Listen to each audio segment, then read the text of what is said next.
Hello friends, welcome two billion with YouTube channel. आज की video के अंदर मैं आपको बताऊंगा कैसे आप अपने बिजनेस को फ्रेंचाइजी बिजनेस के अंदर कन्वर्ट कर सकते हैं और पूरे देश भर के अंदर अपने बिजनेस का एक्सपेंशन कर सकते हैं। वीडियो बहुत इंपॉर्टेंट है, पूरी वीडियो को स्टेप बाय स्टेप नोटिस करना और एंड तक देख के जाना। देखिए, फ्रेंचाइजी बिजनेस में अपने बिजनेस को कन्वर्ट करने के लिए ना आपको कुछ चीजों का ध्यान रखना पड़ेगा। सबसे पहले आपके बिजनेस के अंदर आपको पता होना चाहिए आपके प्रॉफिट मार्जिन क्या है, ग्रॉस मार्जिन क्या है, कैसे आपका बिजनेस काम करता है और क्या आपके बिजनेस की यूएसपी है।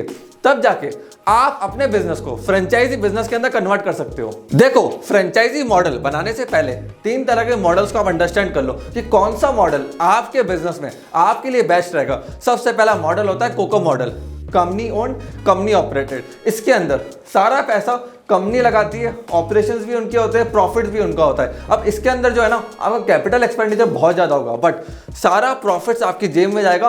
कंट्रोल आपका बहुत हाई होगा अपने बिजनेस के ऊपर। सीसीडी ने इसी मॉडल के ऊपर पैन इंडिया अपना एक्सपेंशन करा था। इवन स्टारबक्स भी इसी मॉडल के ऊपर वर्क करता है। दूसरा मॉडल आता है फोको, FOCO, मतलब franchise owned company operated model. अब इसके अंदर क्या होता है, फ्रेंचाइजी पैसा डालेगा बट ऑपरेशंस आप देखोगे। जितनी भी कार मेकिंग कंपनीज होती है ना, होंडाई, सुजुकी, ये लोग क्या करते हैं, फोको मॉडल में वर्क करते हैं। किसी से पैसा डलवा देते हैं, बाकी ऑपरेशंस के लिए अपने बंदे हायर करते हैं और वहां पे पूरा ऑपरेशंस को मैनेज कराते हैं। इसका फायदा क्या है, जो एक फोको मॉडल के अंदर जो इन्वेस्टर है ना, वो साइलेंट इन्वेस्टर बन जाएगा। पैसा वो लगा देगा, जमीन वो खरीद लेगा, ऑफिस वो डाल देगा, वर्किंग कैपिटल वो डाल देगा, बट मैनेज आप करोगे। इससे आपका कंट्रोल बढ़ता है बिजनेस के ऊपर और आपके बिजनेस के फेल होने के चांसेस बहुत कम होते हैं। फिर आता है FOFO model, franchisee owned franchisee operated model. इसके अंदर क्या होता है, फ्रेंचाइजी ही इन्वेस्टमेंट करती है, फ्रेंचाइजी रन करती है, डेली एक्टिविटी भी फ्रेंचाइजी देखता है। अब इस मॉडल के अंदर है ना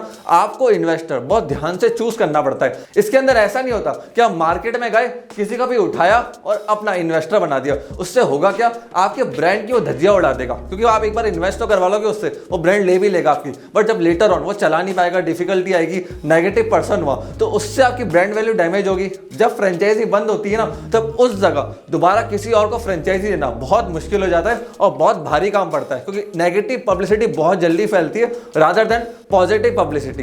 अब मैं आपको ऐसे स्टेप्स बताने वाला हूं जिनकी मदद से आप अपने बिजनेस को फ्रेंचाइजी बिजनेस के अंदर कन्वर्ट कर सकते हैं। देखिए, फ्रेंचाइजी बिजनेस में अपने बिजनेस को कन्वर्ट करने के लिए आपको चाहिए एक अच्छा ब्रांड नेम, और जिसका आपको लेना पड़ेगा ट्रेडमार्क। ये ट्रेडमार्क वर्ड मार्क होना चाहिए, हर क्लास का आपको प्रोटेक्शन लेनी पड़ेगी, तब जाके अपने ट्रेडमार्क को आगे आप लाइसेंस पे दे पाओगे। बहुत सारी ब्रांड्स क्या गलती करती है, वो ट्रेडमार्क ही नहीं लेती है। अब होता क्या, जैसे आप फ्रेंचाइजी बांटना चालू करते हो, लेटर ऑन आपका फ्रेंचाइजी आपके ब्रांड नेम को यूज करना चालू कर देता है और आप लीगल एक्शन भी नहीं ले पाते। क्यों? क्योंकि आपके पास उस चीज का ट्रेडमार्क ही नहीं है। उसके बाद आपको पेटेंट्स फाइल करने, कॉपीराइट्स फाइल करने, एक अच्छे आईपीआर अटॉर्नी को हायर करना है जो आपको मदद करेगा इंटेलेक्चुअल प्रॉपर्टी की स्ट्रेटेजी बनाने के अंदर, क्योंकि फ्रेंचाइजी बिजनेस के अंदर आईपीआर का सबसे बड़ा खेल होता है। स्टारबक्स का देख लो, स्टारबक्स ने अपने हल्दी वाले दूध तक का भी पेटेंट करवा रखा है, जिनसे स्केल करने में उनको दिक्कत ना आए और उनका कंपटीशन या उनका फ्रेंचाइजी कभी कॉपी ना कर पाए। तो ये चीजें बहुत इंपॉर्टेंट होती है। बड़ी ब्रांड्स, मैकडॉनल्ड्स, डोमिनोज, KFC, जितने भी बड़ी ब्रांड्स है फ्रेंचाइज इंडस्ट्री के अंदर, वो इस चीज को अच्छे से ध्यान रखते हैं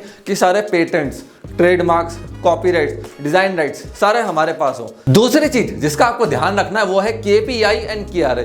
KPI होता है की परफॉर्मेंस इंडिकेटर एंड KPI होता है की परफॉर्मेंस एरिया। देखिए क्या होता है, जब आपका फ्रेंचाइजी होगा ना, वो बिजनेस के अंदर बिल्कुल नया होगा, उसको हर चीज नहीं करनी है, तभी वो आपको रॉयल्टी दे रहा है। आपको ये तीनों चीजें उसको देनी पड़ेगी, जिससे होगा क्या मैं आपको बताता हूँ। उसको चाहिए मार्केटिंग का KPI, सेल्स का KPI एंड लीड्स का KPI, कि मार्केटिंग कैसे करनी है, सेल्स कैसे लेकर आनी है एंड लीड्स कैसे जनरेट करनी है, और फ्रेंचाइजी का फोकस किन चीजों के ऊपर होना चाहिए। ये हर चीज आपको लिख के देनी पड़ेगी, जिससे आपका फ्रेंचाइजी सक्सेसफुल हो पाए और ब्रांड पूरे देश भर में फैल पाए। तीसरी चीज आपको बनाने पड़ेंगे प्रोसेस, मैनुअल्स एंड SOP।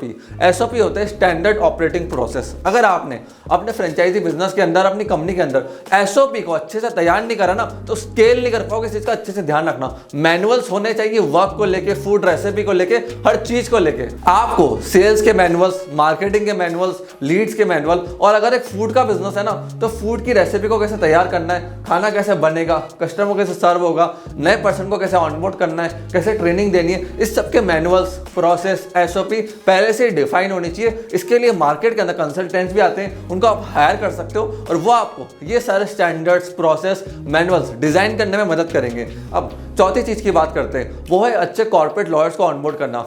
देखिए फ्रेंड्स, आपको है ना अपने एग्रीमेंट्स को बहुत स्ट्रांग रखना है। Franchisee non disclosure agreement, non compete agreement, franchise agreement, ये सारे एग्रीमेंट्स कस्टम मेड होने चाहिए, आपके फ्रेंचाइज बिजनेस के हिसाब से होने चाहिए। अपने कॉर्पोरेट लॉयर से अच्छे से डिस्कस करो, एक एक चीज बैठ के समझो, एक एक पॉइंट अच्छे से लिखवाओ, क्योंकि अगर कोई भी पॉइंट मिस हो गया, लेटर ऑन डिस्प्यूट होता है ना, तो कोर्ट के अंदर केस हारने में आपको देर नहीं लगी। इसीलिए हमें लिटिगेशन के अंदर टाइम वेस्ट ना करना पड़े, हमें लीगल इश्यूज ना आए, इसलिए एक अच्छे कॉर्पोरेट लॉयर को हायर करो, एक एक चीज बैठ के समझो।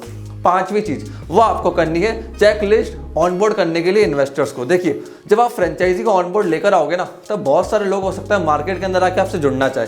अब वहां पे प्रॉब्लम क्या होती है मैं आपको बताता हूँ। हर किसी को अपना फ्रेंचाइजी नहीं बनाना, एक चेकलिस्ट तैयार करो।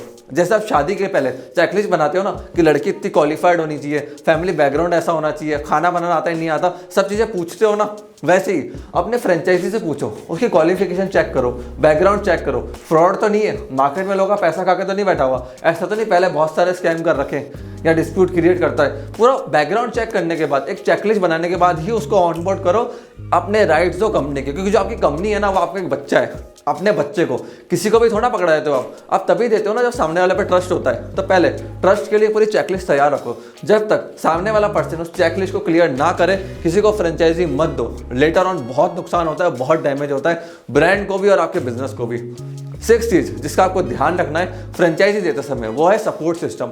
देखिए फ्रेंड्स, आपका फ्रेंचाइजी आप पे ट्रस्ट करके आपसे फ्रेंचाइजी ले रहा है, उसको नहीं पता बिजनेस कैसे होगा, ज़्यादा नॉलेज नहीं है उसको, वहाँ पे आपका सपोर्ट सिस्टम बहुत स्ट्रांग होना चाहिए कि जैसे ही आपकी फ्रेंचाइजी को बिजनेस के अंदर दिक्कत है, प्रोसेस के अंदर, मैनुअल्स के अंदर, एसओपी के अंदर, ट्रेनिंग के अंदर, ऑन बोर्डिंग के अंदर, तो कैसे आप लोग उसको सपोर्ट करोगे, किस पर्सन को आप हायर करोगे उस सपोर्ट सिस्टम को सपोर्ट देने के लिए, ये बहुत जरूरी है। क्योंकि होता क्या है, लोग फ्रेंचाइजी ले तो लेते हैं, लेटर ऑन जब उनको सपोर्ट नहीं मिलता है तो लीगल इश्यूज क्रिएट होते हैं, डिस्प्यूट क्रिएट होते हैं और वो फ्रेंचाइजी बंद हो जाती है। बट जिन कंपनीज का सपोर्ट सिस्टम अच्छा है, जैसे सबवे, KFC, डोमिनोज, मैकडोनल्ड्स, ये बड़ी ब्रांड्स है या बड़ा बिजनेस प्राइवेट लिमिटेड, इनका सपोर्ट सिस्टम भी बहुत स्ट्रॉन्ग है अपने फ्रेंचाइजी के लिए, IBC के लिए। तो जहाँ पे सपोर्ट सिस्टम अच्छा होता है ना, वहाँ पे फ्रेंचाइजी अपने आप सक्सेसफुल हो जाती है, काफी तेजी से ग्रो कर जाती है। और जहाँ सपोर्ट सिस्टम नहीं होता, इकोसिस्टम नहीं मिलता, वहाँ पे फ्रेंचाइजी के बंद होने में ज़्यादा टाइम नहीं लगता है। सो फ्रेंड्स, ये थे कुछ पॉइंट्स जिनकी मदद से आप अपने बिजनेस को फ्रेंचाइजी बिजनेस के अंदर कन्वर्ट कर सकते हैं। अगर आपको और फ्रेंचाइजी के ऑप्शन को एक्सप्लोर करना है तो हमारी वेबसाइट विलियनप्रीत के ऊपर विजिट करिए,